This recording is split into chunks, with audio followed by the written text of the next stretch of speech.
Hi, I'm Belle. I'm 18, and today is my first day at Boston College. Isn't that cool? Oh, wait, I think I hear someone crying. Why don't we go shopping? It'll make you feel better. No, I don't want anything. Just leave me alone. Wait, that sobbing girl, she looked so familiar to me. Is that her? What are you looking at? The other girl snapped at me. Geez, why so serious? The next day, I decided to do the neighborly thing, so I brought an apple pie over to her. The door opened, and whoa, she looked like she'd tackled a tornado. Her hair and clothes were messy, and her eyes were swollen. Oh, hi, I'm Belle. I just moved here. Nice to meet you. Oh, hi, I'm Laura. Yes, Laura! Laura from elementary school. How could she not know it was me? Then my childhood memories started flushing back to me. Back then, I was super shy because my family had financial problems. I was always in worn clothes. I guess this made me an easy target for some mean kids. Then one day, when I was walking home from school, those kids followed me, pushed me over, then started laughing as they searched through my backpack. But then a luxurious car pulled up alongside us, and Laura peered through the window and said to them, "Leave her alone, else I'll revoke your invites to my party." After that, Laura left before I could even thank her, and the mean kids hurried off. Through my young eyes, I saw her as an angel. She was pretty and popular, but she'd still stopped to help me. Unfortunately, right after that incident, my parents thought it was best to transfer me to another school, and I never saw Laura again. Well, until now. Thanks for the apple pie. Come in if you want. Oh, yes, if you don't mind. I walked inside and oh my, her room was a mess. There were clothes everywhere, trash on the floor, and dirty dishes overflowing in the basin. Something bad must have happened to her to get her this down in the dumps. So I asked her what was up, and she told me her boyfriend had just broken up with her. The worst part was she left her family and friends behind to move here for him. But then he ended things without even giving her an explanation. Poor Laura. The breakup was over 2 months ago, but it still seemed to be fresh in her mind. I tried comforting her, but the more I did, the more she cried.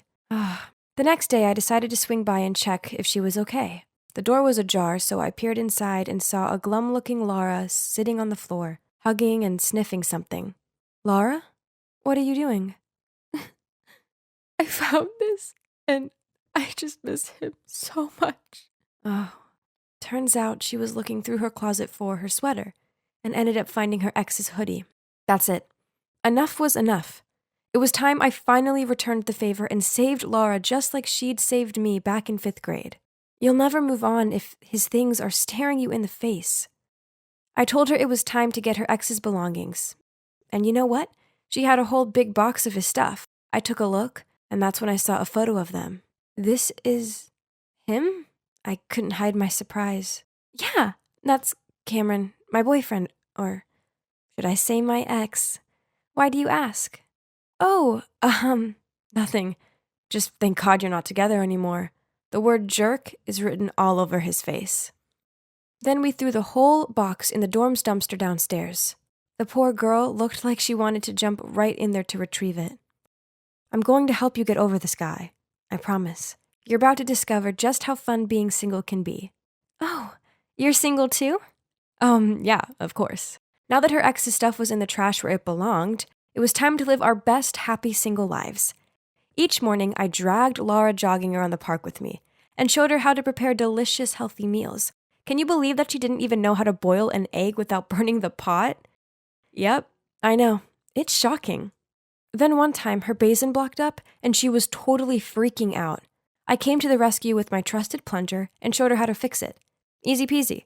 And best of all, no man was needed to save these damsels. Next, I needed to show Laura how to enjoy life because all she seemed to do was slump around her room. So, on Saturday night, I dragged her and Kayla to this really cool bar. Man, I'm thirsty. Martinis? My treat. Hold up, Laura. Do you want to know how to get free drinks? And then I told her to walk past some guys, flip her hair, and wink at them with the cutest smile on her face, and bam! Just like that, we had drinks bought for us. Laura seemed very happy with what she just accomplished, and that made me happy too. Only Kayla didn't look so thrilled about it. Maybe her martini tasted too bitter. While we were having fun, my phone suddenly rang. Oh my god. I've been longing for that call. But why now? I put it on silent and continued chatting. Why aren't you answering? Oh, it's nothing. Are you sure? Seems important. Yeah, no worries. Before I could finish my sentence, I suddenly heard someone calling Laura. Laura? Oh, Jack! Hi, it's been so long. I'm surprised to see you here. Are you alone or with friends? Before Laura could introduce us, the guy stared at me. Hey, I think I know you. Nah, I don't think we've ever met. I immediately denied it. But this guy was so insistent, he kind of made me uncomfortable, that I accidentally knocked over my glass. Then I had to make a mad dash to the bathroom to clean myself up. Anyway, that night was great. I was kind of proud of myself for proving to Laura that being single wasn't so bad after all. But then, the very next morning, disaster struck. Kayla ordered me into Laura's room, where she was curled up on her bed, holding a photo of her and Cameron. Ugh, so much for getting rid of all reminders of him. Laura sobbed out that Jack told her that Cameron was seeing someone else, and now Kayla had come up with an idea to get revenge on him. I know this hurts, but please, just ignore him and move on with your life. Pfft, what do you know? Are you on Laura's side or her jerky ex's? I just ignored Kayla and tried to talk to some sense into Laura. Thank God she seemed to listen to me and cancel the revenge plan. Oh boy, Kayla looked furious. I went back to my dorm and let out a relieved sigh. Then suddenly my phone got an incoming message. Can't wait to see you tomorrow. Okay, the truth is, I'm seeing this guy who I like loads, but I didn't want to rub Laura's face in it, so I haven't mentioned it to her. The next morning, I put on a cute dress, did my makeup, styled my hair, and excitedly stepped out of my dorm room to find stacks of trash bags in front of my door. Who on earth did this? I dragged them downstairs to put them in the dumpster, when I found all my mail in there covered in trash juice. Ew. Was this a prank or what? Whatever, I didn't have time for this. I was already late. I arrived at a gallery and saw that he was already here looking at a painting. Hey, sorry for being late. He turned around with a smile.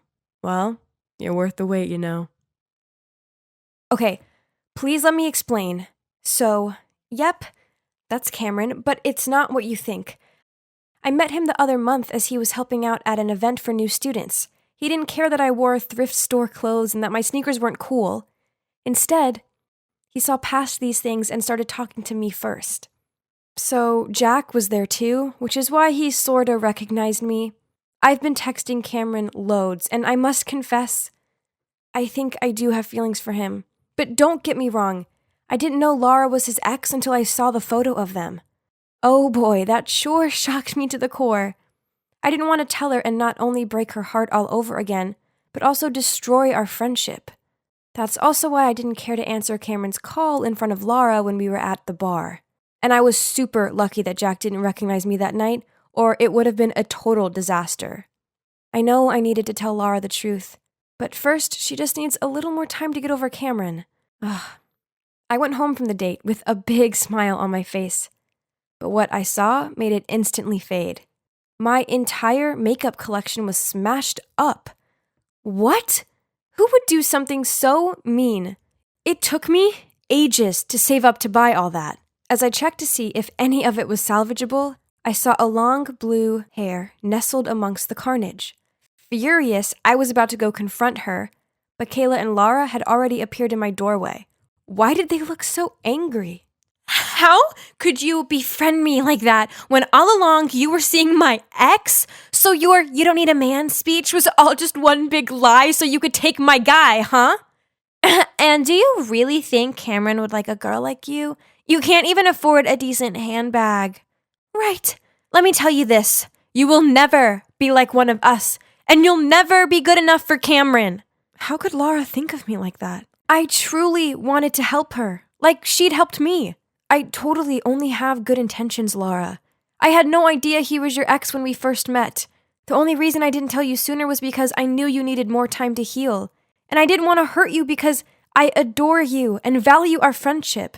Do you remember 5th grade? I was being teased by these kids and you were the only one who stood up for me. I just wanted to return the favor and help you too. But hearing you say that stuff makes me so sad. After that, I shooed them out of my room and locked the door. I refused to go to lectures and ignored all Cameron's calls and messages. Maybe Laura and Kayla were right. Cameron and I weren't meant to be.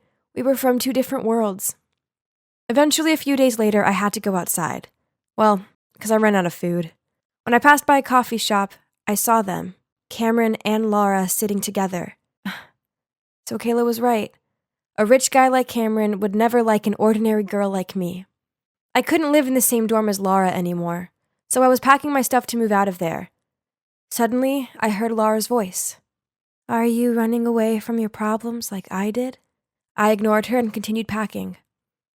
You know, I met Cameron and we had a long talk. He finally told me why he broke up with me. It was because I was too dependent on him and I couldn't do anything on my own. But you helped me stand on my own feet. And for that, I can never thank you enough. Laura, I honestly always wanted to tell you the truth. I know, but it doesn't matter anymore. You know, the important thing now is to enjoy my independent single life, right? Oh, I got you these. Kayla was way out of line, destroying your things. Also, I think there's someone who wants to see you. Suddenly there was a knock on the door. I opened it and, oh my God. Standing there with a huge bouquet of flowers was Cameron. So it looks like I can continue getting to know Cameron now, and I don't have to move out anymore. But do you know what the best part of all is? I have my friend back. Ugh! Why wasn't this jerk opening the door? I carried on with my thudding until my hands hurt. So it seemed like she'd gone already. What a sly fox! So the woman who lives here is my mom's friend, Carol. My mom, being the kind-hearted person she is, lent her some money to get herself out of a tricky situation. The problem being that Carol hasn't paid it back, and now she was ghosting my mom. Do you know what the worst part is? That money was for my college fund. Fueled with rage, I kicked the air to release my anger. But, oops. I watched in horror as a pebble flew through the air in slow-mo, then hit a car window. Oh dear. Swallowing my fear, I snuck closer to the car to inspect how bad the damage was. Suddenly, the car door opened and 2 thugs stepped out. I tried to stay calm, apologized, and offered them some money as compensation. Unexpectedly, these guys grinned. Okay, sweetheart. If you want to make up for it, then follow us. Just like that, one of them grabbed my wrist and pulled me away. Ugh, as if they were going to harm a defenseless girl. But too bad for these 2 doofuses. They're actually looking at a Taekwondo black belt master here. I was about to throw an axe kick when suddenly a guy appeared out of nowhere. Don't worry, I'll take care of it. Before I had time to blink, he lunged at the guys like a warrior and ended up beaten black and blue. Really? Who's rescuing whom now? Without hesitation, I threw a few kicks that made the 2 thugs turn pale. They ran back to their car, and when they were out of my kicking range, they turned their heads and sarcastically said, "We spared you this once. Oh, and choose a better boyfriend next time." I looked down to see the pathetic guy writhing on the ground. Oh yeah, I'd almost forgotten about him. He was pretty useless in a fight, but hey, at least he tried to help me. So I took him to a nearby medical station to bandage the wound. His name's Tyler. He's skinny, but yeah, pretty heroic, I must say. He still seemed to be in pain, so I offered him a ride home, but he quickly refused. Okay, fine. He must have been scared off by how fierce I appeared to be. Yet, as soon as I turned my back to walk away... Wait, something's wrong with my phone. What now? Your number isn't in it. Man, it's 2022 already, and he's still using that outdated pickup line? Still, I burst out laughing, then put my number in his phone. After that, we started messaging every day. He sent the cutest memes, and it made me feel good. To be honest, I know I can be kinda intimidating, so having a sweet guy like Tyler take an interest in me made my heart flutter a little bit. And there's no denying that he's cute.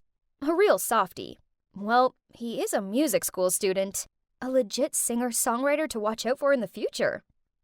And so, we became a couple. However, it didn't take long for me to realize that there was something very strange about this guy. I mean, 100% of our dates were at fast food restaurants, and while I was ordering a Coke, Tyler would ask the staff for an extra cup and ice. I still remember how surprised I was when I first saw him surreptitiously pull out a bottle of dark-colored water from his pocket. Oh, but you're not meant to bring outside drinks in. Don't worry, this is black coffee. It's basically the same color as Coke, so no one will know. Huh?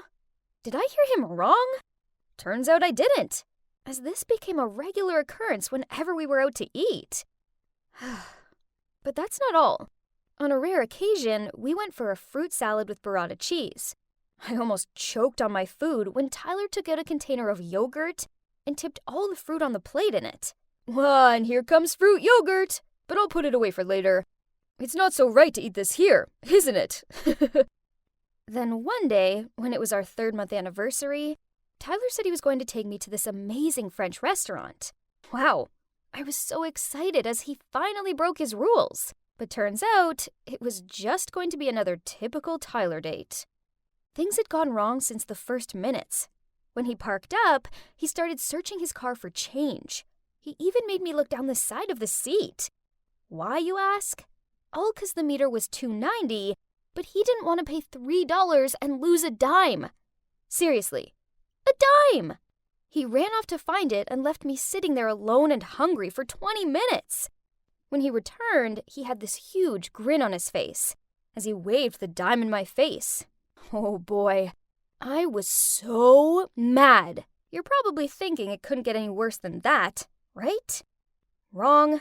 Not only did he order a starter as a main dish, but he also asked if there's a discount if he didn't get dressing on his salad. After eating, he rushed off to the restroom and left me with his wallet to pay. He arrived back just as I was about to tip the waiter $10. Seeing this, Tyler leapt across the table, grabbed the $10, and switched it for a nickel. Yes, I repeat, a nickel. Meanwhile, the surprised waiter sarcastically said, "Sir, thank you very much for my nickel tip." The customers close by all tutted at us. I sunk down into my seat, willing for it to swallow me up. Jeez, this was so humiliating. No surprise, I was in a bad mood as we left the restaurant. I was so annoyed I couldn't even look at him. He tried taking my arm and asked me what was wrong. Flinching away from him, I said, "Seriously? Do you even have to ask?" At that moment, a luxury car pulled up alongside us. The car window lowered, and OMG! Inside was Victoria T., this popular teen singer. Before I could register what was going on, Victoria sarcastically said, "Oh, look who's here. Isn't that my poor ex? Can't gold dig me, so you turn to this girl, huh? But your new plan doesn't seem to be working too well either, honey." And the car sped away. So, it turns out he's a professional gold digger? I mean, he hadn't actually asked me for any money, but there's no denying he was stingy. No wonder he never took me back to his place. There was a time when I was so tired of some family stuff at home that I just wanted to come over to his and rest for a while. But he made some excuse about his house being messy. Now I knew he was just keeping distant with me, so later he could dump me easier without any attachment. I was so furious I made a scene, meaning to expose his cheap shots for the whole world to see. Tyler was so embarrassed he fled the scene right away. Whatever. Good riddance. And since then, I didn't hear anything from him again. But, to be honest, I also felt a bit empty not having him around. I missed getting the cute messages he used to send and the soppy look on his face as he sang love songs to me. Oh boy, I'm a big cheeseball, aren't I? Then, one weekend afternoon, I was taking a walk when I happened to see Tyler come out of a cafe. does he work part-time here or something? So I hid behind a corner and then followed him. I have to admit, I was curious about where he lives. But wait, this road is so familiar. Huh? And it led to Carol's house, the woman who borrowed money from my mom. I was still full of doubt till he pulled out the key to open the door. Ugh. Like mother, like son, huh? So, you both like to scam people, huh? Pay us back now. Stacy? Shut up! Scam's over. Pay us back. I'm sorry, but my mom's in the hospital now. So, I heard him out, and turns out it was just Tyler and his mom, and his dad had run off with some other woman when he was just a little kid. Growing up, times were hard, so his mom borrowed money to pour into stock investments, intent on providing them with a better life. Unfortunately, this only led to huge debts. All this stress was detrimental to her health, and now she was in the hospital, and Tyler had no other way but to live frugally to pay all the debt and hospital fees. Stacy, I'm so sorry for hiding all this from you. I'll try my best to work to be debt-free and make it up to you. Oh my heart fell hearing Tyler say that. All the angst just disappeared. Instead, I pulled him in for a big hug. He was a doofus, and he was my doofus, and I wasn't going to risk losing him again. On my way home, I kept thinking about ways in which I could help Tyler. Suddenly, the wind blew a poster across my foot. A city's television singing competition, with the prize up to $20,000. That's it, Tyler. Why not? This was definitely a sign. I sent Tyler a picture of the poster and told him he had to join. He was also really keen on the idea and started practicing really hard every day. He texted me each time he finished practicing, sometimes even at 2 or 3 a.m. The big day arrived. Tyler looked so cute in the suit I'd arranged for him. When he hit the chorus, our eyes met, which made me feel so sentimental. But out of nowhere, Victoria got up on stage, snatched the mic from his hand, and said, "My apologies to the audience, but I have to expose this person.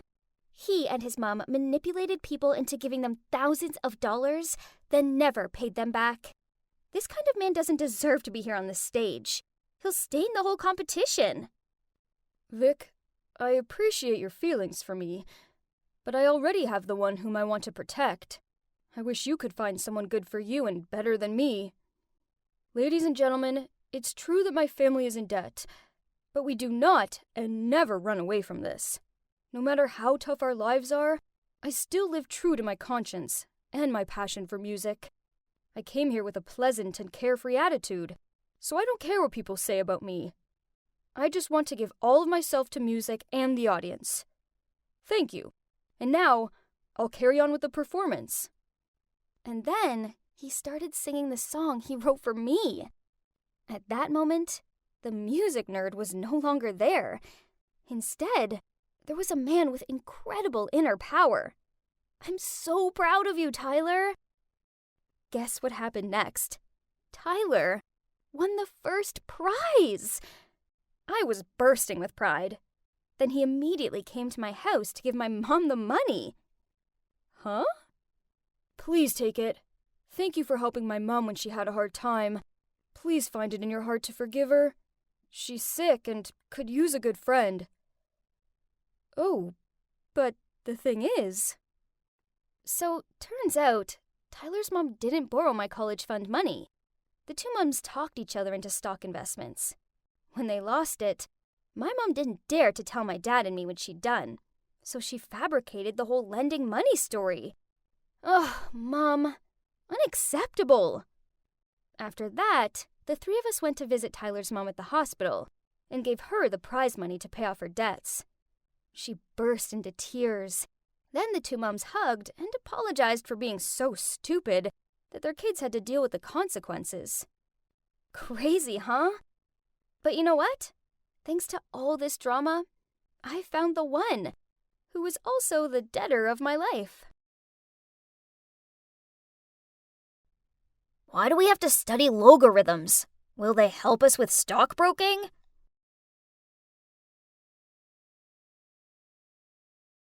Surely not. Why suddenly create the X and then force us to find it? And why do I have to prove that it's an isosceles triangle? I see clearly that it is. Duh!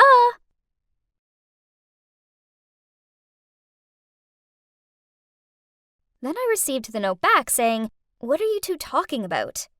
I just figured that another kid had intercepted it. So with my eyes still glued to my level 3692 of Candy Crush, I scrawled back, "Keep your nose out of my business," and then handed the paper over without looking. Ahem. But your business is taking place in my class. I slowly looked up and saw that it was my teacher. Oh, dang. Busted again. Looking over, I saw Brett with his big guilty face. Ugh, he should have been more careful. Okay, you. And you. Out. You're probably wondering how I'm such a pro at this pose. Well, it's because I've done it 1,000 times. And that serious woman over there is Mrs. Megan, my math teacher. I swear, she totally has it in for me. Okay, let me tell you the story. Once upon a time, there was a girl who, due to an unexpected accident with a trash can and an ill-placed skateboard, ended up arriving a teensy bit late for her exam. But the teacher refused to let her in, and also failed her. Grrr. Yeah, that girl was me, Lexi. Thus, from that moment forth, she became my arch enemy. So, during her boring lecture, I threw a paper plane at the board and said, "Miss, you've spelled arithmetic wrong. I suppose spelling is a bit hard for a numbers person like you. It's okay." Clearly my comment got to her, as during that same class, she picked on me to graph a function. Huh, easy peasy. So I created a masterpiece that made her eyes roll, and the whole class found it hilarious. And as expected, she gave me a lengthy lecture on my childish behavior, and even threatened to call my parents. Poof! Yeah, good luck with that, as unless it involved business, then my parents were practically impossible to reach. Besides, I was just having a laugh. Mrs. Megan needed to lighten up. So I secretly stuck a piece of paper saying "free hugs" on her back. I lurked behind a tree and watched as all these people surrounded her. She looked so bewildered as she tried to navigate past them while having no idea what was going on. The good old days. Suddenly, Brett patted my shoulder and told me 30 minutes had passed and we needed to go back to class. My butt hadn't even touched my chair when I heard a patronizing voice say, "You shouldn't act like that." Ugh, that's Faye, the teacher's pet and a real pick-me girl. Every time the teacher asks a question, she wriggles her arm in the air and squeaks out, "Me! Me! Mrs. Megan only likes her because she always laughs at her boring jokes. Oh well, I may have no proof, but in my experience, Faye's definitely not as innocent as she looks. Don't say I'm jealous, 'cause I'm 100% not. You probably think I hate school, but it's still way better than my so-called home. Ugh. At least school could be amusing, while my home life consisted of mom and dad locked away in their office 24/7. I can't remember the last time either of them cooked dinner. So takeaway it is. So I'm texting Ben, my super sexy BF. He's been studying in France, and he's back today. I've missed him so much, but unfortunately, I couldn't pick him up from the airport because of, school. And tonight, he has a family party, but we're meeting up tomorrow. Yay! Let me see your face, sweetie. I miss you. You know what? Today, that teacher gave me detention again. Really? She messed with the wrong one, didn't she? Definitely. I will retaliate tomorrow. She'd better watch out. Okay, but don't end up in after-school detention, as I want to see you. My mom's also a teacher, but she's not that much. Oh, by the way, she's here. You want to say hello? Yeah, sure. Ben, it gets on my nerves whenever I think of that Before I had a chance to finish my words, a person popped up on the screen. Mrs. Megan! Lexi? OMG! We both gave each other stunned, open-mouthed stares. It looked like the screen had frozen. Literally! Then just when I didn't think it could get any worse, suddenly a familiar voice broke the silence. Oh, Ben has a girlfriend? Let me see her. Huh? That's Faye! Oh my days, this is too much to process. My two enemies were in the same frame. Shocked, I ended the call. Right after, I received a text from Ben saying, "Don't worry, my mother may look super serious, but she's kind. And the girl is Faye, my neighbor. We've known each other since childhood, and she's cool." This was so crazy. Now I'd have to face them both every day, knowing that they are associated with my BF. Oh, the future is as dark as night. And yeah, this is the beginning of the series thusly entitled Living with My Future Mother-in-Law and My BF's Annoying Female Best Friend. And since then, things at school turned weird. For our class Halloween event, which had a Toy Story theme, Mrs. Megan was in charge of handing out the parts. Faye was Bo Peep, and she had this really cute outfit. While me, I was stuck as Mrs. Potato Head. My outfit was so lame, and one of my googly eyes kept on falling off. Ugh! It was so embarrassing, but I couldn't say anything. I couldn't mess with her anymore, as I still wanted to be with her son. Ugh. Worse still, math class became an endurance test. I was so sick of being compared to that goody two-shoes Faye. Lexi, if you spent more time studying and less time painting your nails, you'd be a top student like Faye. Poof! Faye caught on to what was going on and also started playing tricks on me. One time in class, when I was dozing and Mrs. Megan was correcting the homework, I overheard, "This symbol shows that A is not equal to B." Faye then turned around and whispered, "Just like you, you're not equal to me. And you don't deserve my Ben either." What? Ben is mine, not hers. I bared my teeth and was about to say something when that brat started pretending to cry, saying that I was picking on her. Out! Mrs. Megan came to us with burning eyes. We were walking out when in a sympathetic tone she added, "Faye, you stay." I returned to my meditating pose, but I couldn't shake off my anger. How unfair! Later, when it was lunchtime, Faye walked over to me with a cup of Coke, saying it was a peace offering, and that she was sorry for earlier. This was confusing, but whatever. I took it and was about to take a sip when Brett rushed over waving his arms about. "Lexi, stop!" I saw Faye put soy sauce in it. I was just a second away from yelling at her when Mrs. Megan appeared. I smiled smugly, thinking Faye would finally get into trouble. But to my surprise, Mrs. Megan took a sip of the drink and tried to keep a neutral face as she replied, "There's nothing wrong with it." Really? They went that far to cover up for each other? Whatever. I had a date with Ben tonight to prepare for anyway. That night as planned, I arrived at Ben's house with a somewhat wilting pot plant for Mrs. Megan. I was kinda excited to finally have a cooked meal. Only, when I walked into the kitchen, I couldn't smell anything cooking. Mrs. Megan appeared and rubbing her hand said, "Lexi, you don't mind cooking, do you? It's just been a long week of drawing diagrams. My hand kinda aches."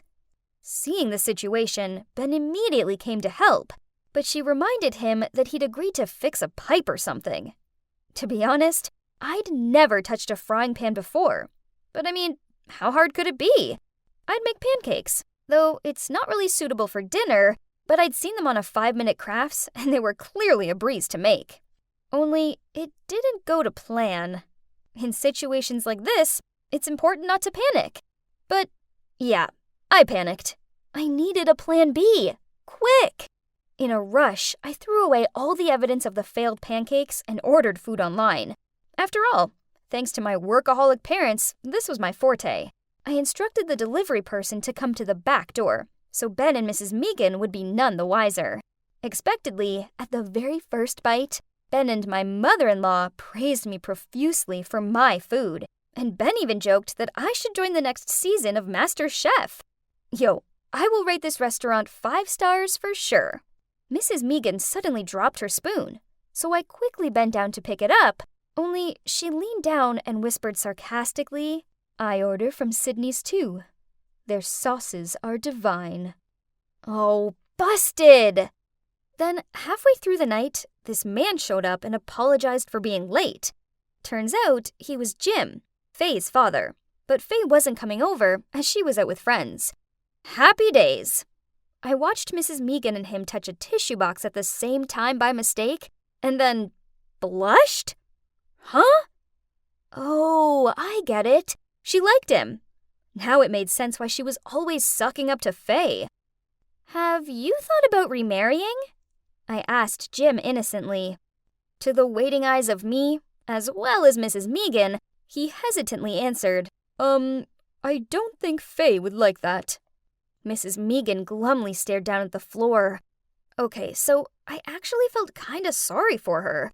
Besides, matchmaking has always been my hobby, so I decided to help her.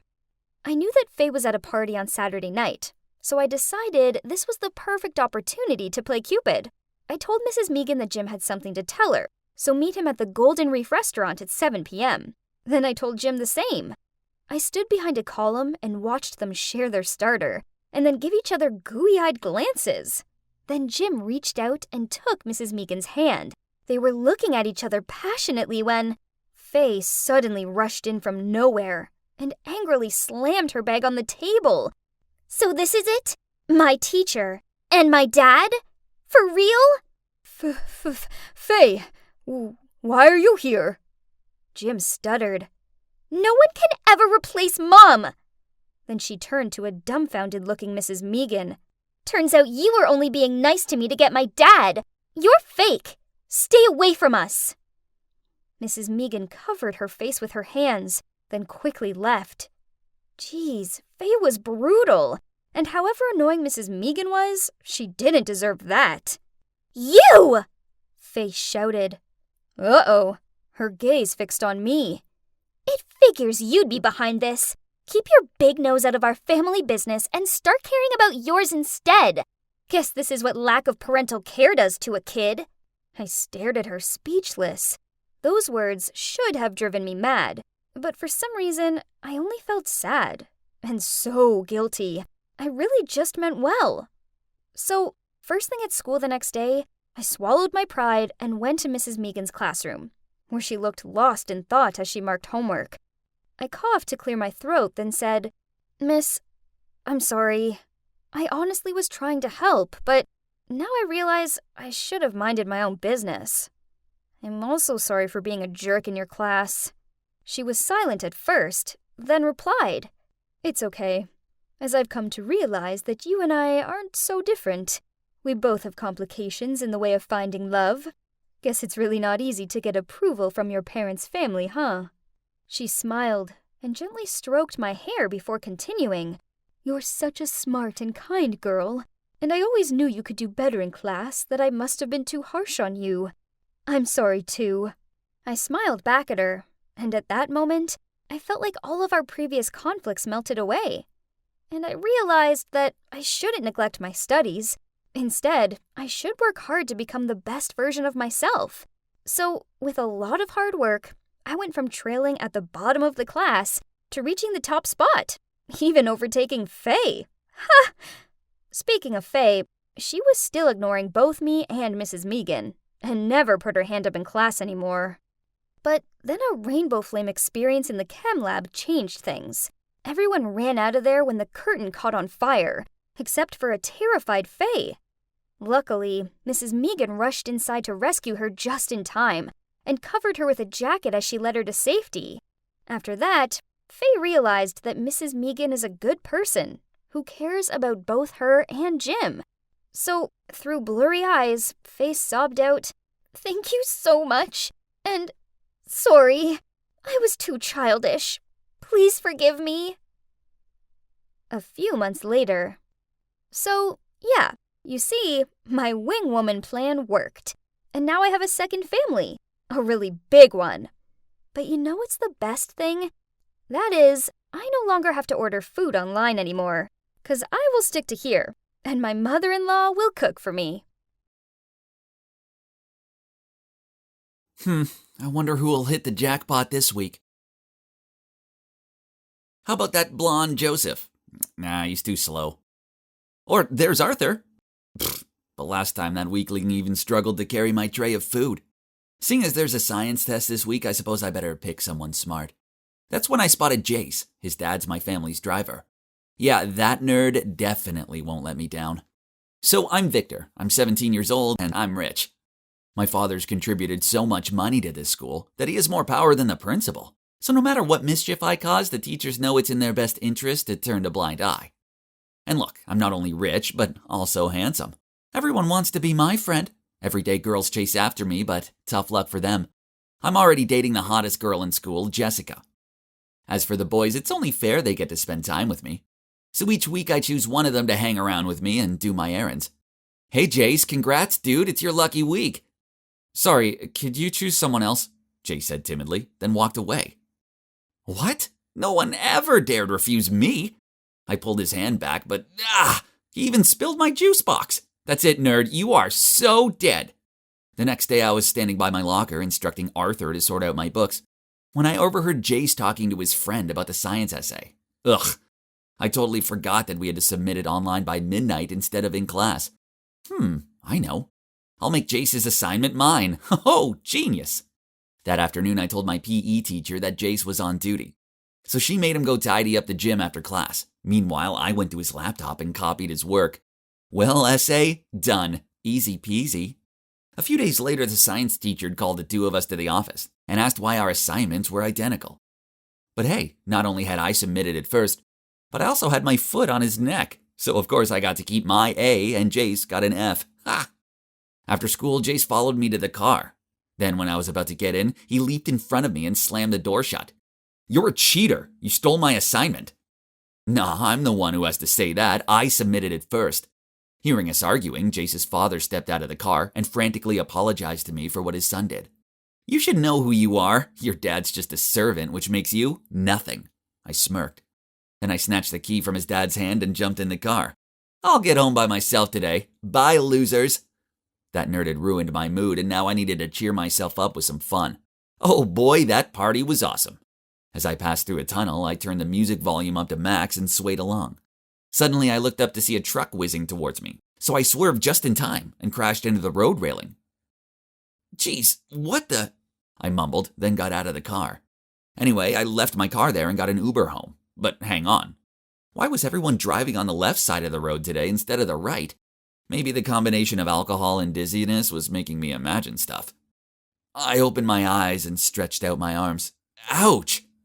This wasn't my room. In my drunken haze, I must have wandered into someone's shabby home.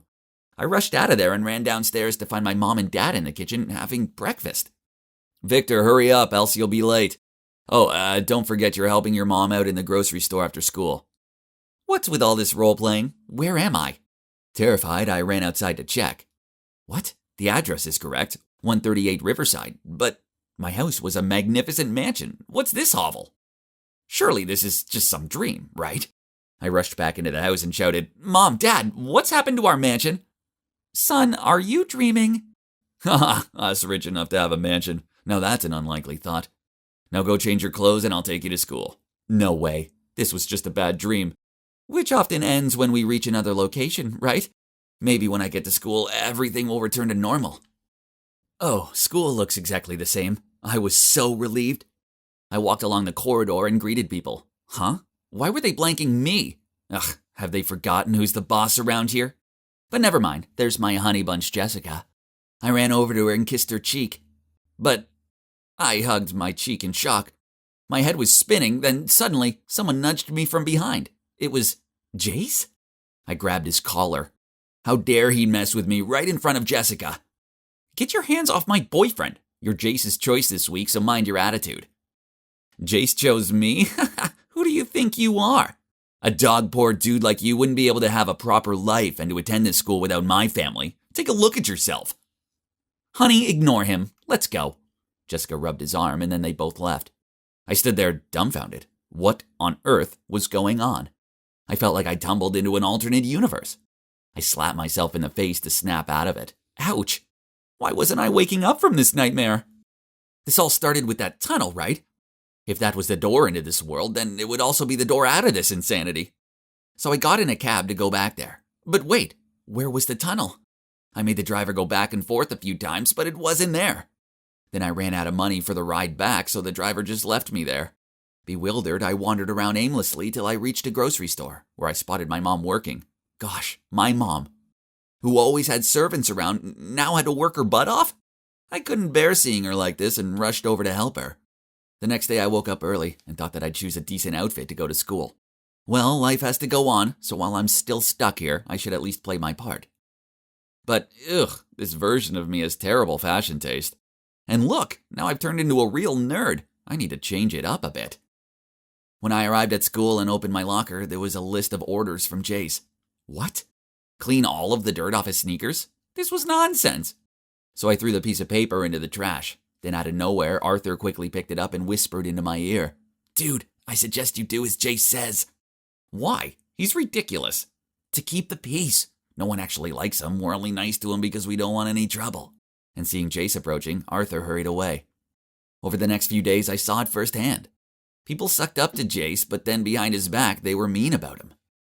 He walked around like he ruled the school. He even got one kid expelled just because they reported him when he cheated on an exam. Such a spoiled brat. Also, Jessica was such a gold digger. One time I caught her flirting with one of those basketball guys. I even overheard her say, if Jace wasn't a rich kid, I wouldn't look at him twice. He's just an ATM to me. Hang on, if Jess thought that about Jace, then did she think the same way about me when we were dating? So all this time, Jace never had a real friend, just like me before. Honestly, he was detestable, but pitiable at the same time. After that, I noticed that Jess kept on giving me these flirty looks. I didn't want any trouble, so I ignored her. Then one time when I was in the hallway, she stormed over to me and yelled, "Why are you avoiding me? No one ever rejects me." I was trying to stay away from her. Then, from nowhere, Jace appeared throwing a tantrum. "What's this about?" I didn't have a chance to explain as Jess immediately rushed over to Jace. "Honey, he keeps approaching me. He won't leave me alone." "It's not like that. She's using you." I looked at him in panic. "Parking lot, 3:30 p.m. You'll pay for messing with my girlfriend." Then the two walked away, hands in hands. So after school, I nervously went to the parking lot. He threw the car key at me and sneered, "Drive. You better do as I say or else I'll make sure you're expelled." It didn't look like I had much of a choice. So I decided to go with him to find out what that maggot would do. He made me drive him home. Simple enough. But then as soon as I opened the door, my dad appeared, and in a pleading voice said to Jace, "Please, sir, don't have my son expelled." "Dad, what are you doing?"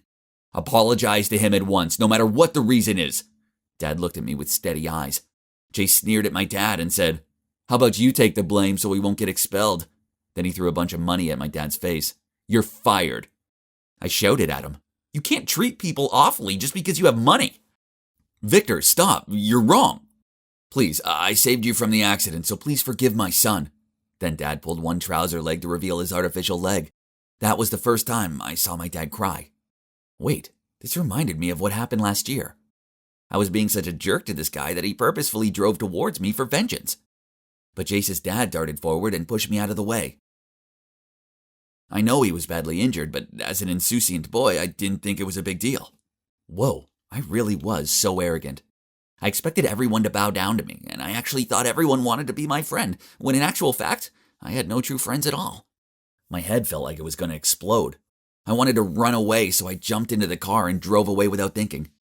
I stopped the car when I saw it, the tunnel that had changed my life. Suddenly, this blinding light shone straight into my eyes. The next thing I knew, both me and the car were gravitating towards the light. Huh? Where am I? It looks like a hospital. Then I heard a yelp of delight and someone held my hand tightly. Oh, it was my mom. "Thank goodness you're awake," she said, as tears streamed down her cheeks. "Mom, Dad, why am I here? What day is it today?" "Son, it's May 22nd. You've been in a coma for the past 3 months. We weren't even sure if you were going to make it." It turns out that day, on the way home from the party, in the tunnel, I had a terrible car crash and ended up in a coma. So what I'd been through was just a dream, right? But the odd thing was that the time I'd lived in that mysterious world completely coincided with the time when I was in the coma. Could parallel universes be physically real? Whatever that strange universe was about, one thing was for sure. I'd learned my lesson. After being discharged from the hospital, I went back to being Victor, Jack a dandy. But don't get me wrong, I was not the extravagant me of the past. No, I'm a changed guy. The first thing I did when I returned to my normal life was to break up with that gold digger Jessica. But the hungry leech kept begging me to get back together. How shameless. Next, I for sure have to stop making other kids do my errands, and started to have small talk with them instead of giving orders. Now there was only one thing left to do. I needed to make amends with Jace. I asked my parents to give his dad a raise, and also throw a little dinner party this weekend to invite his family around. As I felt bad that I haven't had a chance to thank Jace's dad properly for what he did for me last year. Of course, my parents gladly agreed, and said that they're proud of me for being so thoughtful. So I'm preparing a little peacemaker gift for Jace too. I bet this is going to make him geek out all the way.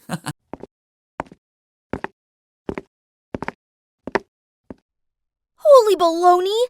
Who is that? This guy was next level hot. And there's more. As I neared him, he didn't run off looking afraid. Seeing me dumbfoundedly gasping, Scarlet elbowed me. "Wake up, chica. We're late." She giggled as she dragged me to class. I saw it. Never thought I'd see the day that Margot the troublemaker would go all gooey-eyed over some boy. Scarlet teased me. I blushed and was completely tongue-tied, eyes looking around awkwardly. "It's a shame you're basically a walking, talking boy repellent." Yeah, right. I lowered my head to think, and when I looked up, Scarlet was texting, probably some cringe overload message to her boyfriend Keith. I rested my chin on my hands and stared out of the window as I found myself daydreaming about that cute mystery guy. "What time do you call this? Are you trying to get me kicked out of this place for covering for you again?" So's. I had something super important to do with Alfie. Important, huh? So I could end up in trouble for covering your butt? Because you want to pull some lame prank with that loser? Nuh-uh. How many times do I have to tell you? We only pranked him once, and that jerk totally deserved it. About that jerk, he's the captain of the basketball team, and Alfie's my friend.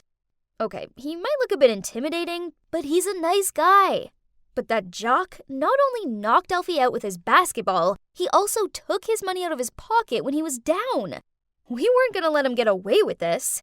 So that night, we snuck out and poured greasy cooking oil all over the field, which made the whole team slip and fall again and again. It was hilarious. Unfortunately, word of our involvement reached the principal, so Scarlet had to call her dad to help me. Okay, so this wasn't exactly the first time Scarlet had saved me.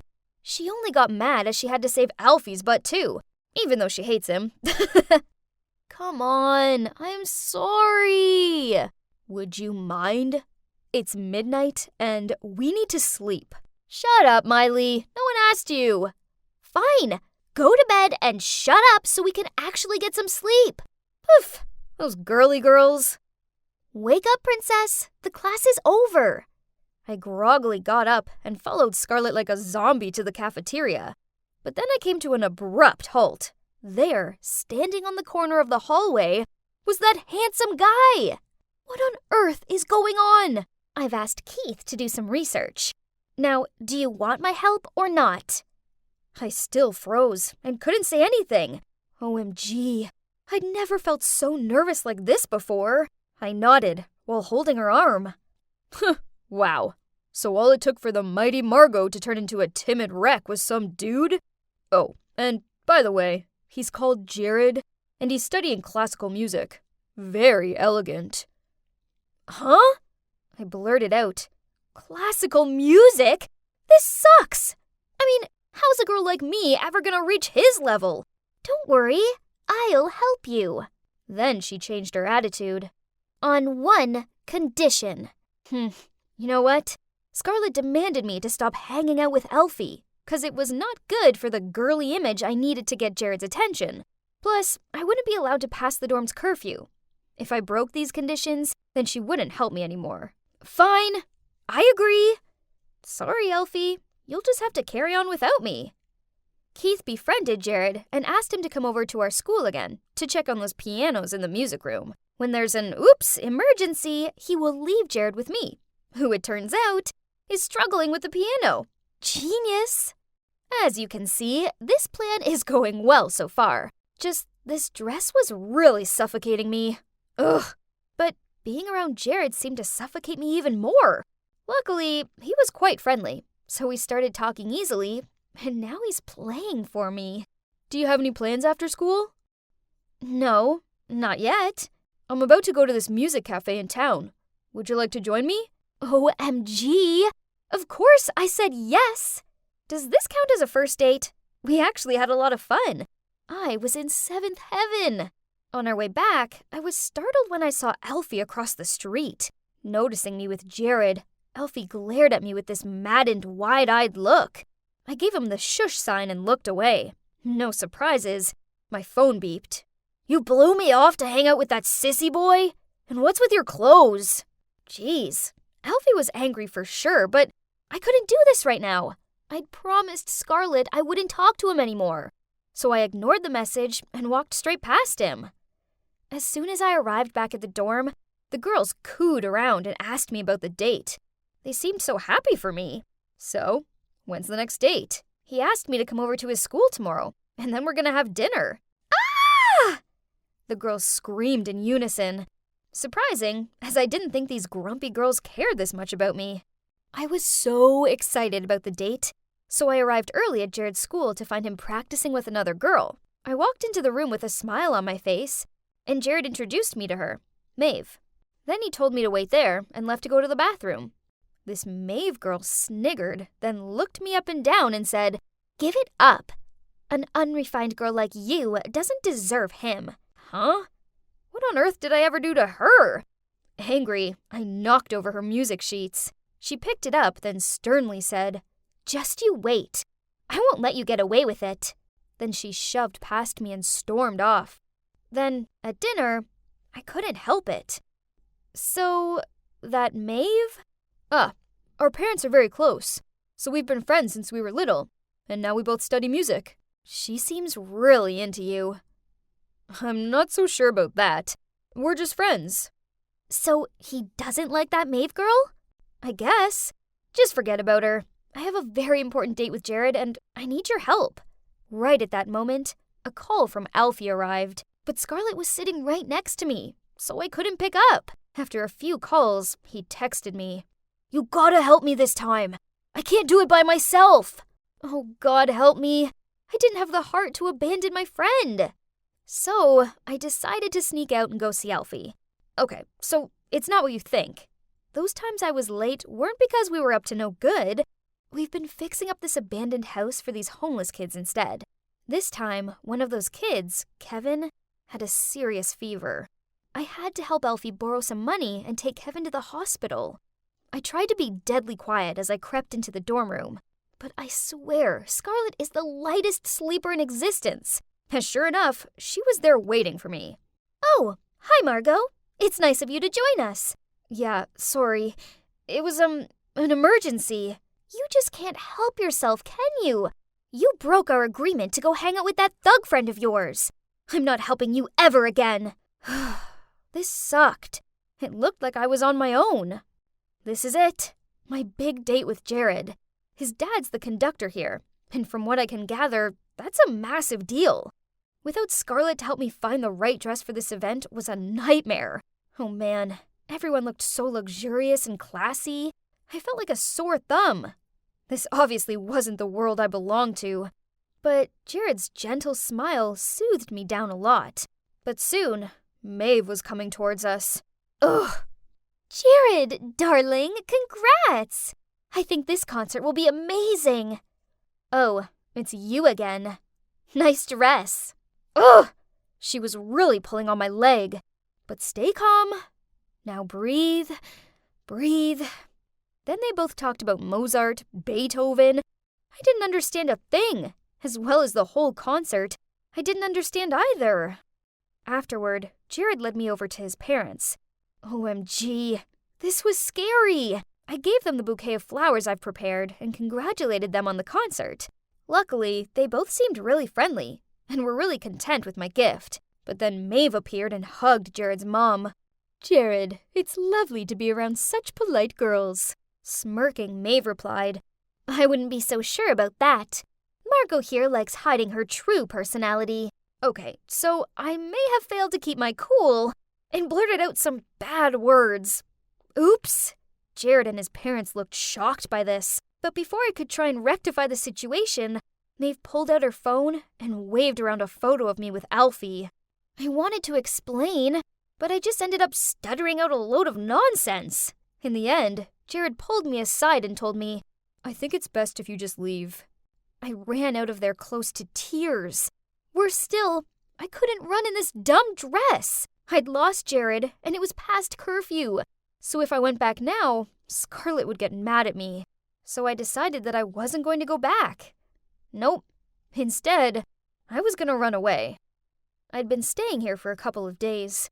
I feel safe here, and Alfie bought me some clothes and food. Ugh, why is she here? I wasn't in the mood for a lecture.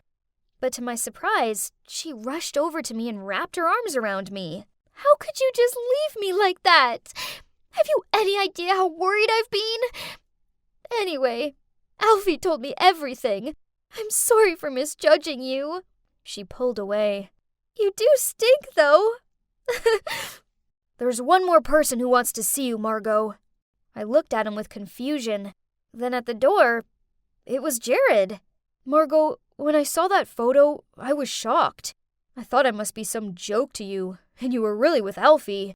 But then I couldn't stop thinking about you. Now I've spoken to Scarlett and Alfie. I know better. I like you, Margot. The real you. And I don't want you to think you have to change for me. Do you think you can give this idiot another chance? I hesitated, pretending that it was something I had to think about. Then smirking, I shouted out yes and rushed into his arms. So, what now? Well, I'm back in the dorm, and yep, I still sneak out, and yep, Scarlett still covers for me.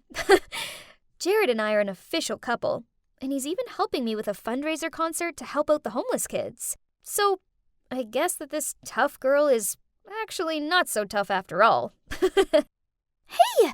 Been trying to find you at school today. I have big news, and it's bad. Real bad! Don't leave me hanging. Mom says we're defo moving to California by the end of the month. What? No way! That's a 2-day drive from here. Yeah, I know. But Mom's marrying David. The same David that's scared of spiders, cockroaches, and everything? Yeah, that guy. He's been trying to get her attention for ages, sending her flowers, playing the guitar on her porch. Then last week, he even climbed up the oak tree so he could hand her flowers through the bedroom window. Okay, that's kind of creepy. Ew. Tell me about it. But you know, the worst part is, I have to transfer to another school. No. Lisa couldn't move away. Who would I sit with at lunch? Who would I watch corny movies with? Ugh, we've been besties for years. We couldn't just be separated like this. No one would ever understand me like she did. We were like two halves of a whole. Her dad had passed away, so she only had her mom, while I only had my dad. And yep, that's my amazing dad. It's been just me and him for the past 10 years. I still remember that afternoon when my mom took her suitcase and left with another man. After that, me and Dad moved back here, to our hometown, New Hampshire. It's only when I got a little older that I found out Mom and her lover scammed Dad out of everything. So Dad's been working his butt off to open his own repair garage to provide for us both ever since. It isn't fair. My dad's a hero, and he deserves to be with a better woman. Hold on. Yes, he deserves a better one. And who wouldn't be better than Lisa's mom? I needed to tell Lisa about my plan right now, so I immediately ran to my room and phoned her. Girl, I have the most genius plan ever to keep you and your mom here with me. Please, I'm all ears. Anything. I really don't want to move to Cali. Okay, listen. Let's set your mom up with my dad. He's a good guy, and that means we'll be sisters. We both squealed excitedly. Lisa always wanted to have a dad. A nice one, not that David creep. Ugh, I could see the envy in her eyes when I spoke about the funny pranks I played on my dad. Well, in contrast, my heart ached whenever she told me about the girly pamper days she had with her mom. Okay, first, research is important. We spent all night looking up their horoscopes, name astrology calculator, and even physiognomy. Whoa, they're a 98% match! But hey, nothing is perfect, right? Me and Lisa would make up for the missing 2%. The next day, we were both zombies due to the lack of sleep. But at least a proper plan had been set. I told Lisa to tell her mom, Mary, to come around on Saturday for my birthday. Yeah, it's not actually my birthday, but she's a presenter for a big news channel, so she's super busy. We needed to make up some special occasion, so she couldn't say no. Then I told my dad to prepare his signature dish to welcome my special guests. There's no way Mary could resist. That day, I was helping Dad with the ingredients when I heard the doorbell. I opened the door to see Lisa standing there with a pink frosted birthday cake. And by her side was her mom. "Happy birthday, sweetie. This one's for you." Oh, something smells good. And so familiar. She continued. "Hello? Mary? Jack? Why are you here? For Erin's birthday? And you? I'm her father. And FYI, today isn't her birthday." "Yeah, jerk," Mary said under her breath while rolling her eyes. "Excuse me? You dumped me for no reason. So what's that attitude?" "Oh, really? For no reason?" My eyes darted from Dad to Mary. Huh? Why were they yelling at each other? This was very confusing, but I could guess that they used to date? OMG, what a small world! Okay, whatever, 'cause it's lunchtime now. And wow, Dad's legendary meatloaf smelled amazeballs. We sat down, and Mary glared at Dad as she took a bite of food. Then she blurted out, "Oh wow, I guess some things never change, huh? Your food is still super salty." "Oh really? But as I recall, someone still asked for seconds. Unbelievable." "Excuse me, but do you know each other?" Lisa innocently interrupted.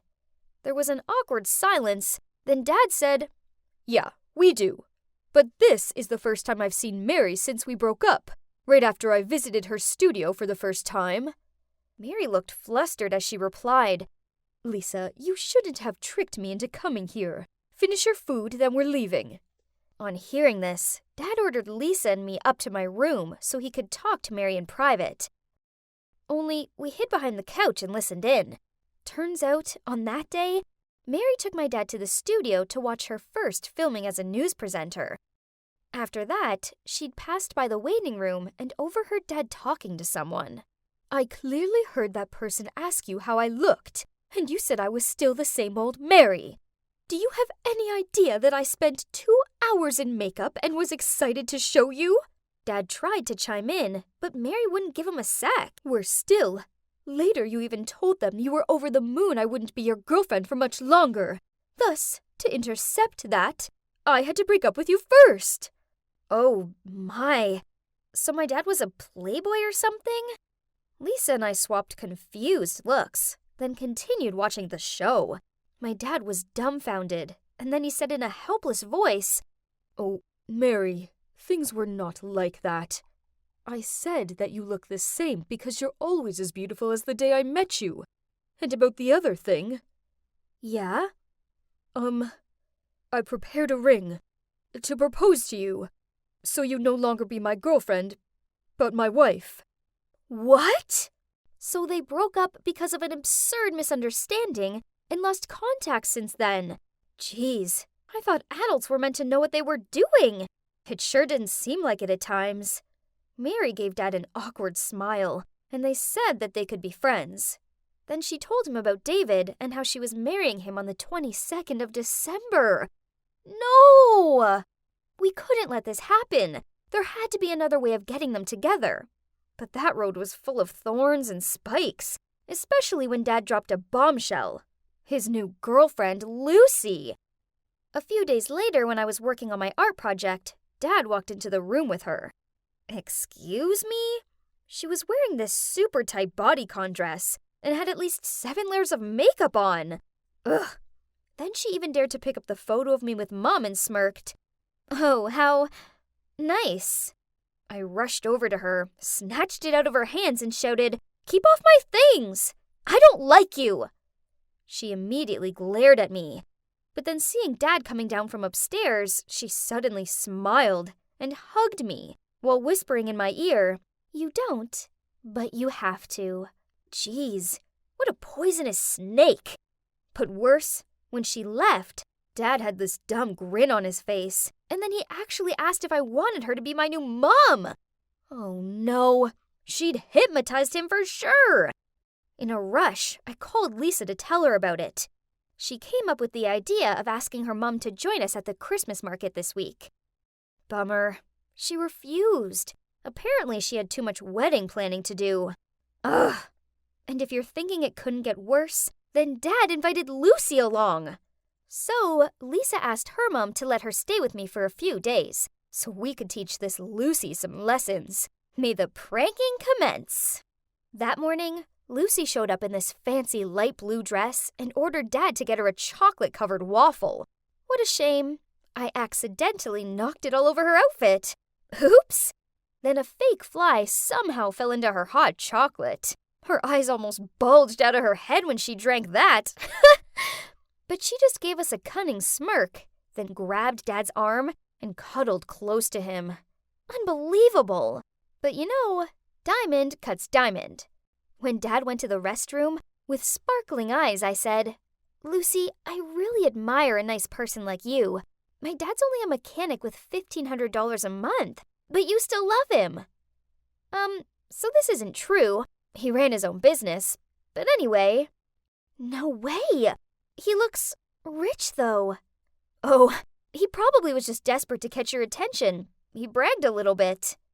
And you're proud of that? That's not funny, sweetie. I am out of your dad's league. There's no way I'm putting up with a brat like you for such a poor man. Right at that moment, my dad returned and, no surprises, they broke up. Now she was out of the picture, Dad was free to win Mary over, right? We three went home, and I noticed that Dad was acting weird. He kept on pacing by the door. Then, when Mary arrived to pick Lisa up, he leapt to open it and blurted out to her, "Have you thought any more about us?" She didn't say anything, but I noticed them exchanging these sorry looks. Their love for each other was so obviously real, as they knew each other since they had nothing. Yet they weren't doing anything about it. It was already December 20th, meaning there were only 2 days left till the wedding day. I couldn't let our plan fail like this. I immediately grabbed my phone to call Lisa, but the ringing was next to me. She'd left her phone at my house. Dang! Then the next morning, I walked by her house to go to school as usual, but no one was home, and she wasn't at school either. Oh my, had they moved to David's already? I told Dad this right away when I got home. He thought for a second and asked me to get in the car ASAP to go to California. So our bumper 2-day road trip began. When we reached the wedding venue, it was empty. Oh no, we were too late. Dad looked devastated, so I put my arm around him and started to lead him out of there. But then the receptionist appeared and said, "Oh, didn't they let you know either? The wedding's been canceled." Dad's face lit up, and we both raced over to the car and started the long drive back. Oh, it felt like ages in the car, and now it was just 2 hours until Christmas Eve. The roads were full of beautiful Christmas decorations. I looked through the windows and saw people gathering with their families, while Dad and I were driving nonstop. How sad. We drove straight to Lisa and Mary's, but they were out, so we sat in the freezing cold on their doorstep and waited. Dad dozed off, his head resting on my shoulder. Bless. Then I saw them walking towards us. Oh man, you should have seen their shocked faces. I shook Dad awake, and he looked over at Mary. She dropped her bags and looked at us astonished. Then Lisa told us the whole story. Turns out, on the way to California, they met 2 amateur robbers who forced them to get out of the car. Mary immediately pounded them with her handbag, while David ran off and hid behind a tree with Lisa. When the robbers scampered off, Mary told David everything from the bottom of her heart. That although David was wealthy, that was not what she wanted. Instead, she just needed a man who could support and protect her. She'd been flattered by his gestures of love, touched by his persistence, and thought that love could be cultivated. But things weren't as simple as that. So they broke up, and the wedding was canceled. Dad and I were stunned. Then, with eyes prickled with tears, my dad said, "Mary, I'm sorry for letting you go. But it's not too late, is it?" Right after, he pulled the old ring from that day out of his pocket and got down on one knee and said, "Mary, will you marry me?" She cried out, "Yes!" Both Lisa and I were bursting with happiness. So now we both have a mom and a dad, and we're pretty much sisters. Yay! This is the worst. I can't believe it's been a year since Gerald passed away. I know it's been hard, but on the bright side, at least you still have your 2 wonderful daughters. Thank you. She smiled. Then she rubbed Jamie's head. I'm very proud of this one. Yeah. Jamie's pretty, Jamie's girly, Jamie's adorable. And I was just the other child. I watched on as the 3 of them relaxed on the porch, giggling about dumb stuff and enjoying their lemonade, while I struggled with the stupid lawnmower. They didn't even notice me. I quickly finished up, then I grabbed my skateboard and hurried out of there. Charlotte, stop right there. And where exactly do you think you're going without my permission? Skateboarding. I grumbled, then left. Whatever. She didn't care anyway. She just wanted to suffocate me. It wasn't like this back when I had Dad on my side.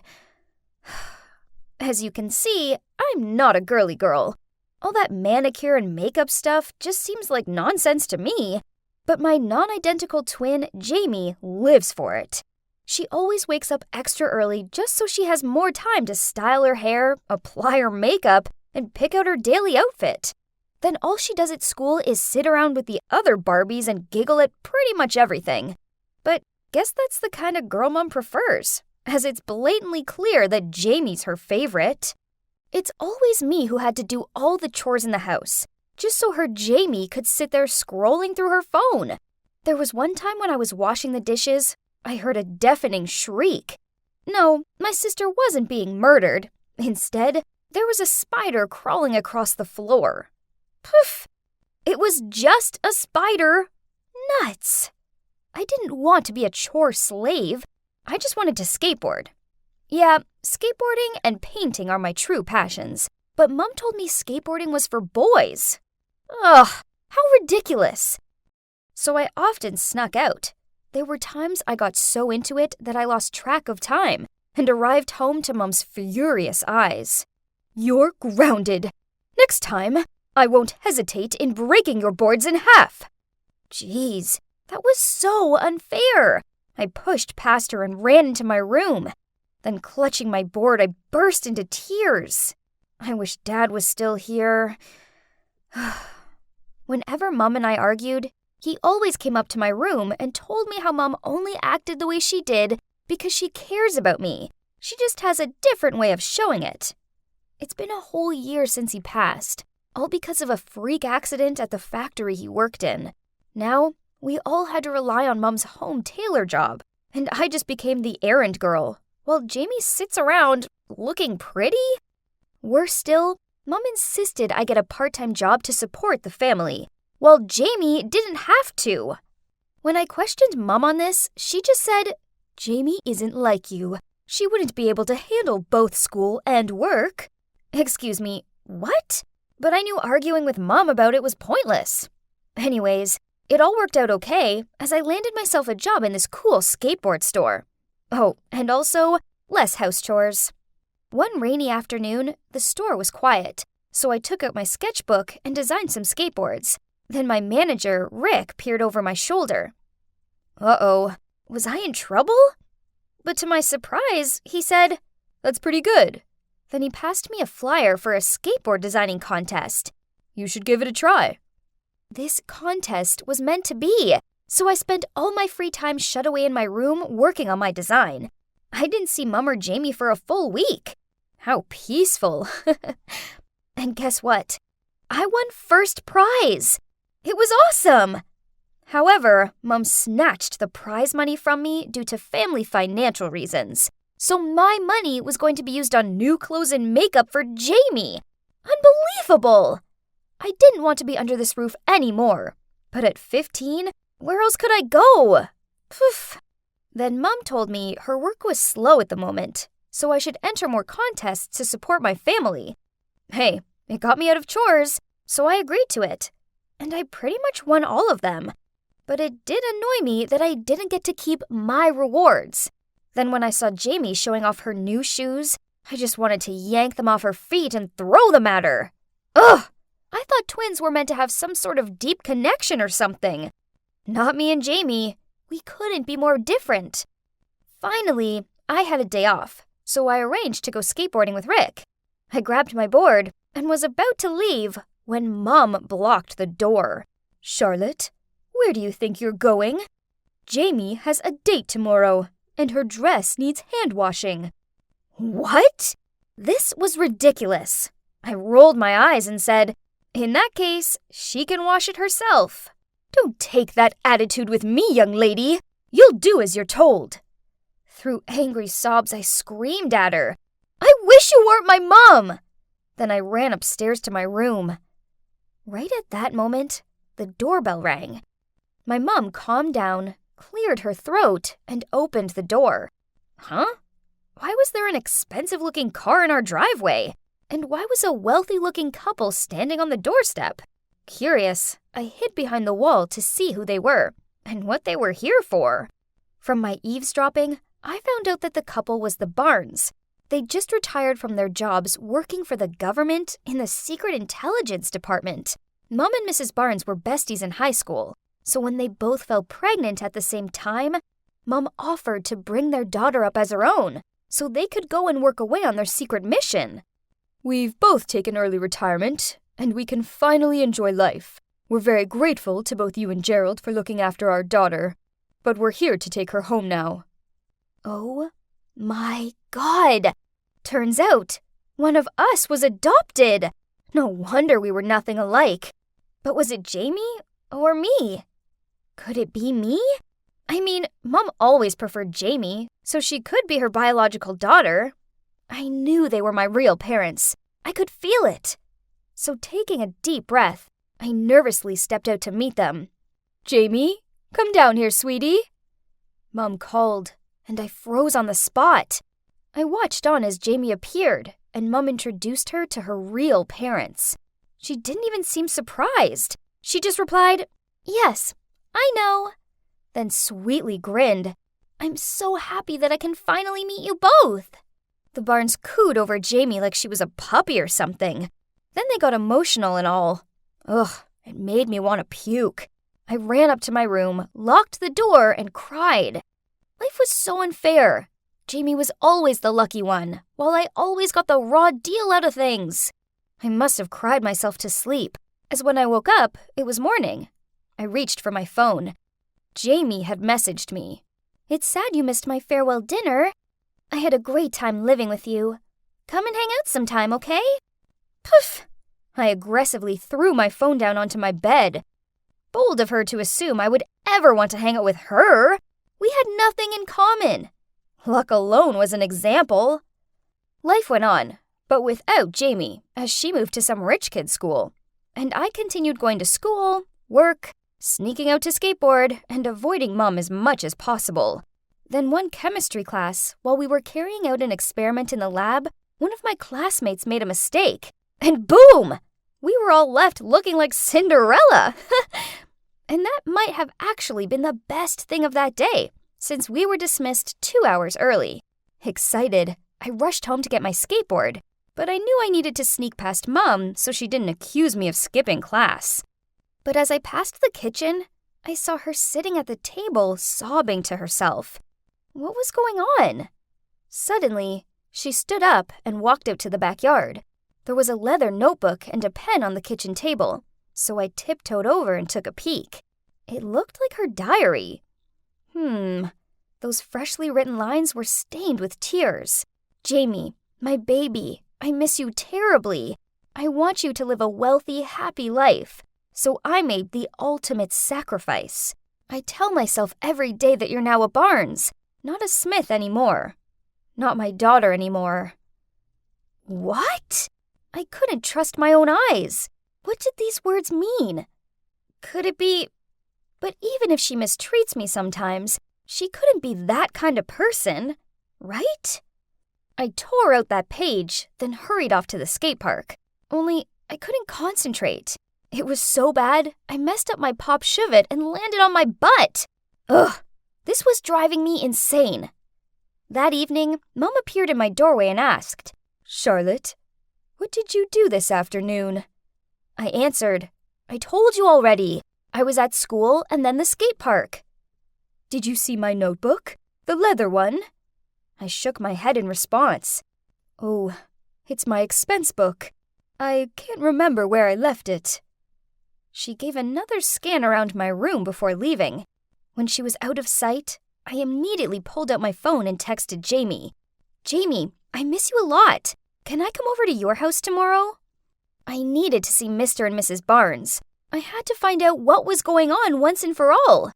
Jamie replied she had a date the next day. While I was typing out a reply, she sent me another message. "We can't hang out. Please stop contacting me." Okay, that was weird. Did she sense something was up? I checked Jamie's social network profile and noted down the name of her new school. The next morning, I skipped class, went straight to Jamie's school administrator's office to ask for the Barnes' address.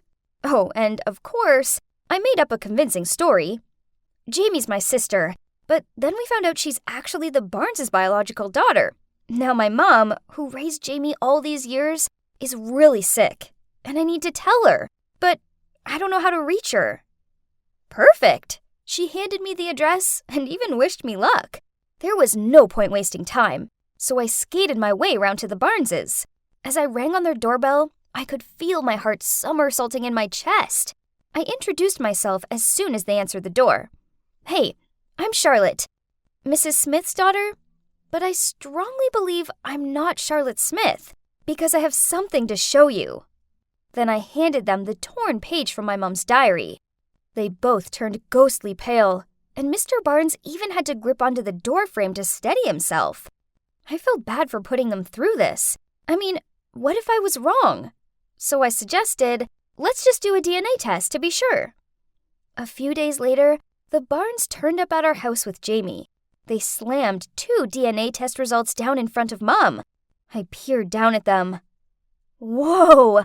Turns out I really am the Barnes' biological daughter after all. Mom gave this expressionless look, but then in a quiet voice she said, "I just wanted Jamie to have a wealthy and privileged life. She's not as strong as Charlotte. She needs this more. Please don't blame her.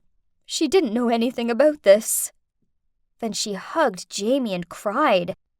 Mr. and Mrs. Barnes looked overwhelmed. Finally, Mr. Barnes managed to find the words to say, "Jamie's also like a daughter to us now. We will take care of her like you did with our daughter, but just stay away from us." He pulled Jamie away from Mom and guided her out of the house. Mrs. Barnes hugged me as she started crying. I found myself doing the same. This was my real mom holding me. Whoa, this was so crazy. I packed my things, but as I was leaving, my old mom called me back. "Charlotte, I have something to give to you." Then she handed me a small box full of cash. "This is your prize money. I put it away for your college fund. You better have it back. I'm so sorry." My sight blurred with tears. Dad was right. She still cared for me.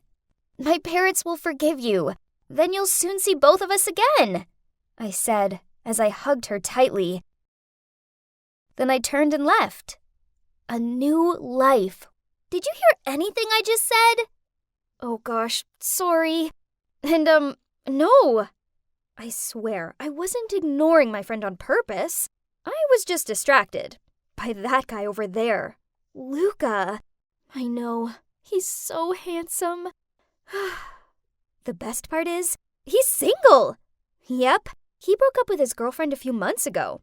And today was the day I, Michelle Summer, would make Luca Rodriguez my boyfriend.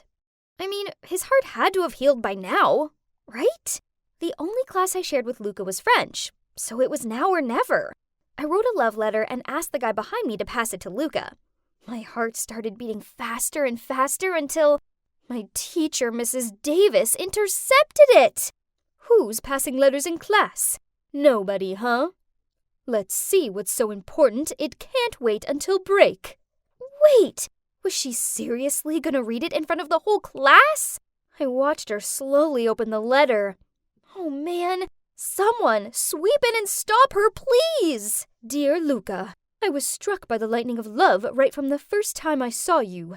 I can't stop thinking about your cute smile and how I could drown in your deep blue eyes. I like you, and I was wondering if you like me too. The whole class burst out laughing, but luckily for me, Mrs. Davis left my name out. Phew! I glanced over at Luca. He looked so embarrassed. What a massive fail! As I waited for the bus, I felt kinda down about everything. Then it began to rain. Great! And to top it off, suddenly a car passed by and splashed me. I was literally wet from head to toes. I shouted out in anger. Are you kidding me? The car suddenly reversed, then stopped alongside me. I held my breath as the car window opened. Huh? Luca! What? I'm really sorry. Are you okay? OMG. Luca was speaking to me. Okay, calm down, Michelle. Just play it cool. Oh, I'm fine. It was my fault. I shouldn't have sat at the bus station. Yeah, right. How smooth. Perfect. Now he'd think I was a weirdo and drive away. But he didn't. Instead, he smiled and said, Get in. I'll give you a ride home. Me and Luca? Alone in a car? Thank you, universe. I excitedly got in. Oh, there were two other people in the back seat. He introduced them as his friends, Wesley and Aubrey. Huh? That was so nice of him to give us all a ride. While his two friends were listening to music in the back seat, I got to talk to Luca. That's when I found out that we had so much more in common than I ever expected. He's a big fan of DC Comics, and his favorite series were Arrow and The Flash. Just like me! Oh, how I wished this ride would never reach my house. That night, I couldn't do anything but lay in bed daydreaming about how unreal this whole thing was when my phone beeped. Holy Mother of God. Can anyone please hold my hand? Luca had texted me. Hey, Michelle. Sorry again for soaking you. I had fun talking to you. Was I dreaming? I pinched myself to check. Ouch. Nope. It was vividly real. Then one thing led to another. We chatted till late that night, and it repeated on the day after. And the day after, we basically talked every night. And then something wonderful happened. He asked me out on a date. Yes, you heard me right. A date! Eek! And the best part, he wanted to watch a horror movie. Everyone knows a guy only suggests this so the girl will hug him when she's scared. Okay, Luca. I like your way of thinking. He chose The Conjuring 3, so I had to binge watch part 1 and 2 in one night. It was so terrifying, but I was willing to do anything for Luca. D-Day arrived, and I spent hours picking out the cutest outfit. But then I arrived at the movie theater to see that Wesley and Aubrey were there too. Seeing my surprised look, Luca said, Oh, I invited Wesley and Aubrey. It's gonna be a fun double date. Did he just say double date? Aw, so it's still a date. What a relief. He didn't mention to me before that Wesley and Aubrey were a couple. Phew.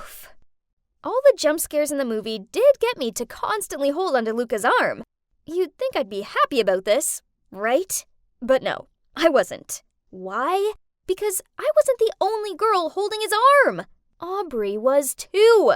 No, I'm not kidding. Hello? Wasn't her boyfriend also sitting next to her? Thank God the movie finally ended, as watching Aubrey clinging onto Luca was even creepier than the movie. After that, Luca suggested we go for Mexican food. I happily agreed. Only Wes and Aubrey tagged along too, of course. Then just before we ordered drinks, Wes received a call from his mom and had to leave. So the three of us were left having dinner together. It was an awkward atmosphere, as Aubrey kept bringing up all these inside jokes with Luca, while I sat there clueless and feeling like a third wheel. Well, that sucked, but at least I'll have some time alone with him on the ride home to make up for this, right? But then Aubrey latched onto his arm and in her sickly sweet voice asked, "Oh, it's so late out.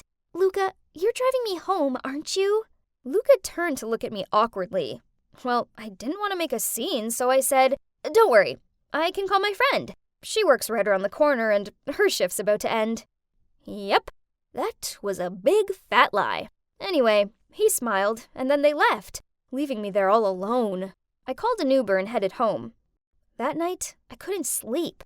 I couldn't stop thinking about how there was something fishy about their relationship. But then I got a text from Luca. "I had a great time today. I was wondering if you'd like to be my girlfriend? X." What? I had to rub my eyes and reread it. OMG. It really said girlfriend in the text. So that means Luca and Aubrey are just really close friends. That's all. I smiled while replying yes to him. So from that moment on, we became an official couple. It was awesome. Well, except for one same old problem. He always brought his friends along. Every day. You see, Wesley and Aubrey went to another high school nearby. When I first met them, I thought Luca was just giving them a ride home because of the rain. But turns out, he drove them every freaking day. They often hang out afterwards also. So it meant that Luca and I never had alone time, not even half an hour. But that wasn't the worst part. Since Luca and I became official, Aubrey's become even bolder than before. For instance, one time at the park, Luca was eating a hot dog and got some mustard on his face. I laughed so hard and told him to stay still so I could take a picture of his cute face. But then Aubrey just turned to him, took out a tissue, and wiped the mustard away. And that wasn't all. She even drank from his cup, fed him snacks, and often gave him these googly eyes. You must be wondering how she could just blatantly flirt in front of Wes like that? Well, that girl really knew how to blindside him. Sometimes she kissed him on the cheek or stroked his hair. Ugh. So who did she actually like? Wes or Luca? I decided to do a test to find out. So I cuddled up close to Luca and leaned my head on his shoulder. And as expected, Aubrey was glaring at me with jealous eyes. Then, as she twirled a strand of her hair around her finger, she asked him, "Luca, Wes is busy this Friday and I can't miss my dance lesson. Could you take me there and wait around till class is over?" Luca looked awkward, but not knowing what else to say, he muttered out, "Yeah, sure." Ugh!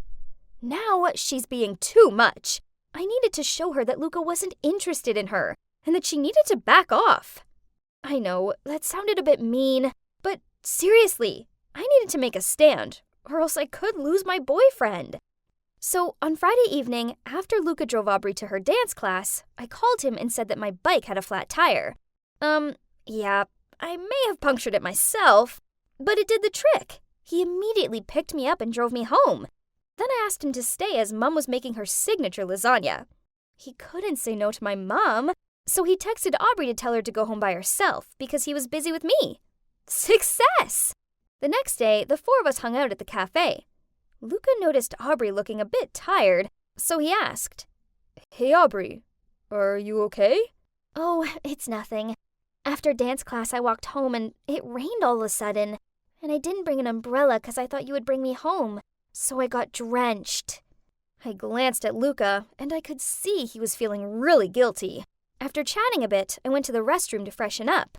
That's when I caught Aubrey dabbing powder on her face to make her look paler.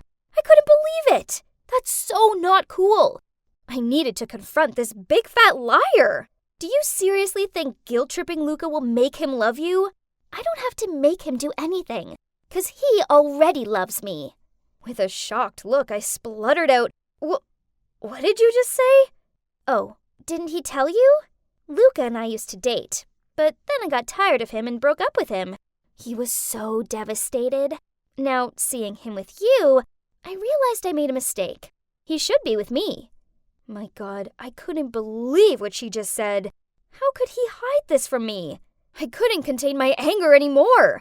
You're just a psycho who likes to play dirty tricks all the time. Then I stormed out of the restroom and bumped into Luca. Did you just yell at Aubrey? Don't be so mean. She got sick because I hung out with you yesterday. Ugh, just great. Now Luca only overheard me screaming and thought I was the meanie now. But then I realized Aubrey was right. Luca was clearly still in love with her, because if he wasn't, he would have asked for my side of the story first, before defending her so quickly. Luca, I think we should break up, as you clearly still have feelings for Aubrey. Then without letting him say anything, I brushed past him and left. The next day, I decided to wake up early and go for a run, to try and clear my head. But as soon as I opened the door, I saw Luca standing there. I acted like he was invisible and was about to walk away, but he grabbed my arm and said, Please, Michelle, at least hear me out. So we sat on the porch and Luca opened up to me. Turns out it was true that Luca and Aubrey used to date, but they argued all the time, so he ended things with her and they stayed friends. He didn't mention their past relationship to me because he thought it wasn't a big deal, as it's all over now. He said that after I broke up with him, he spoke to Aubrey to figure out what had happened between me and her. Then she confessed that she was still in love with him and was only dating Wesley so she could be around him.